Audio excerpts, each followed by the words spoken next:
بسم اللہ الرحمن الرحیم۔ السلام علیکم۔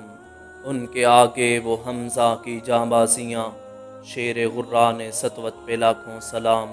سید الشہداء سیدنا امیر حمزہ رضی اللہ تعالیٰ عنہ کو شرف صحابیت کے ساتھ ساتھ رحمۃ للعالمین سے نسبت قرابت بھی حاصل ہے۔ رشتہ رضاعت بھی آپ نسبی رشتہ کے لحاظ سے آپ صلی اللہ علیہ وبارک وسلم کے چچا جان اور دودھ کے لحاظ سے رضاعی بھائی بھی تھے۔ سیدنا امیر حمزہ بہادر، سخی، نرم مزاج، خوش اخلاق، قریش کے دل آور جوان اور غیرت مندی میں انتہائی بلند مقام کے مالک تھے۔ رسول اللہ صلی اللہ علیہ وبارک وسلم نے جو پہلا جھنڈا تیار کیا وہ سید الشہداء کے لیے ہی تھا۔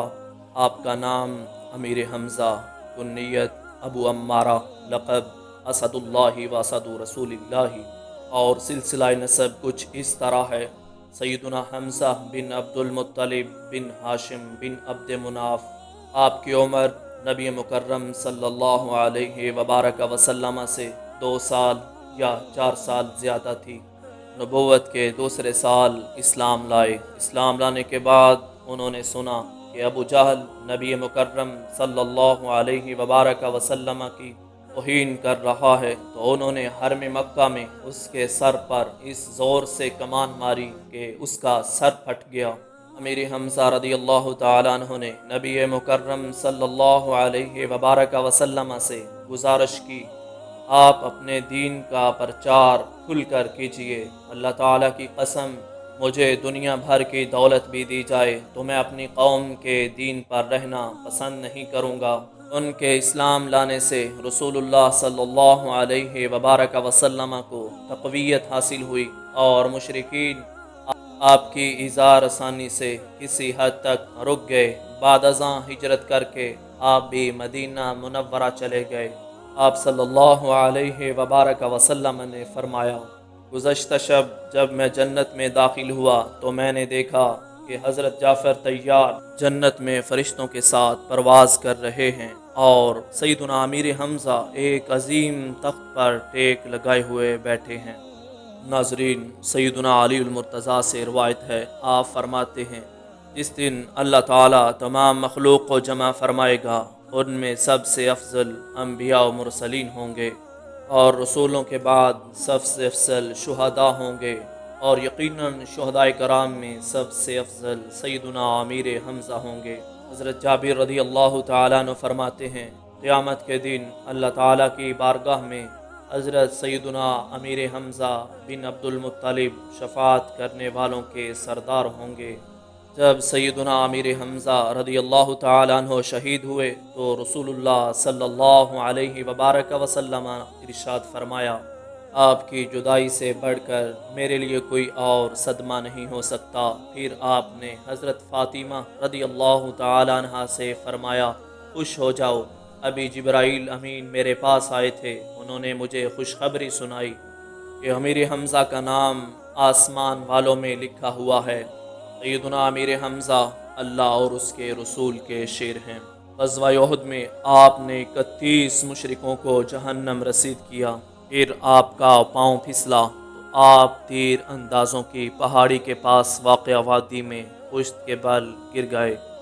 آپ کی ذرہ آپ کے پیٹ سے کھل گئی۔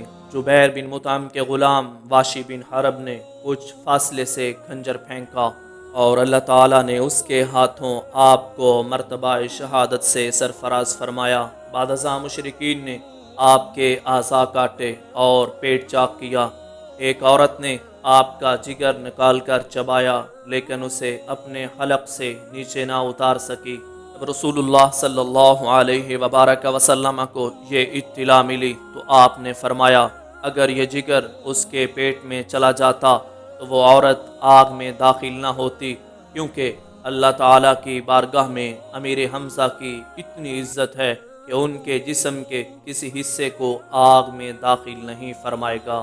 جب رسول اللہ صلی اللہ علیہ وبارک وسلم تشریف لائے اور آپ کے مسلح کیے ہوئے جسم کو دیکھا تو یہ منظر آپ کے دل اقدس کے لیے اس قدر تکلیف دہ تھا اس سے زیادہ تکلیف دہ منظر آپ کی نظر سے کبھی نہیں گزرا تھا۔ آپ نے فرمایا، اے چچا، آپ پر اللہ تعالیٰ کی رحمت ہو، کیونکہ آپ جب تک عمل کرتے رہے بہت نیکی کرنے والے، صلہ رحمی کرنے والے تھے۔ پھر ان کے جسد مبارک کو قبلہ کی جانب رکھا اور ان کے جنازے کے سامنے کھڑے ہوئے اور اس شدت سے روئے کہ قریب تھا آپ پر غشی طاری ہو جاتی۔ نبی مکرم صلی اللہ علیہ وبارک وسلم فرما رہے تھے، اے اللہ کے رسول کے چچا، اللہ اور اس کے رسول کے شیر، اے حمزہ، اے نیک کام کرنے والے، اے حمزہ مصیبتوں کو دور کرنے والے، اے حمزہ رسول اللہ کا دفاع کرنے والے۔ اور یہ بھی فرمایا، جبرائیل تشریف لائے اور ہمیں بتایا کہ حضرت حمزہ کے بارے میں ساتوں آسمانوں میں لکھا ہوا ہے، حمزہ بن عبد المطلب اللہ اور اس کے رسول کے شیر ہیں۔ ناظرین اسلام پہ ایسا وقت تھا کہ نبی مکرم صلی اللہ علیہ وبارک وسلم نے انہیں ایسی چادر کا کفن پہنایا، جب اسے آپ کے سر پر پھیلاتے تو پاؤں مبارک ننگے ہو جاتے اور پاؤں پر پھیلاتے تو سر ننگا ہو جاتا۔ چنانچہ وہ چادر آپ کے سر پر پھیلا دی گئی اور پاؤں پر اذخر خوشبودار گھاس ڈال دی، انہیں ایک ٹیلے پر دفن کیا گیا۔ بعد میں ایک ایسا وقت آیا، 40 سال کے بعد شہداء احد کی قبریں کھولی گئیں تو ان کے جسم تر و تازہ تھے، ان کے ہاتھ پاؤں مڑ جاتے تھے، ان کی قبروں سے کستوری کی خوشبو آتی تھی۔ حضرت حمزہ کے پاؤں پر کدال لگ گیا تو اس سے خون بہنے لگا۔ حضرت جابر کے والد ہاتھ چہرے کے زخم سے ہٹایا گیا تو وہاں سے خون بہنے لگا، ہاتھ دوبارہ اسی جگہ رکھ دیا گیا تو خون بند ہو گیا۔ نبی مکرم صلی اللہ علیہ وبارک وسلم نے شہداء احد کے بارے میں فرمایا، جو شخص قیامت تک ان کی زیارت کرے گا اور ان کی خدمت میں سلام عرض کرے گا تو وہ اس سلام کرنے والوں کو جواب ارشاد فرمائیں گے۔ روز ہفتہ 15 شوال المکرم کو آپ کی شہادت ہوئی۔ اس وقت آپ کی عمر مبارک 57 سال تھی اور ایک قول کے مطابق آپ کی عمر مبارک 59 سال تھی۔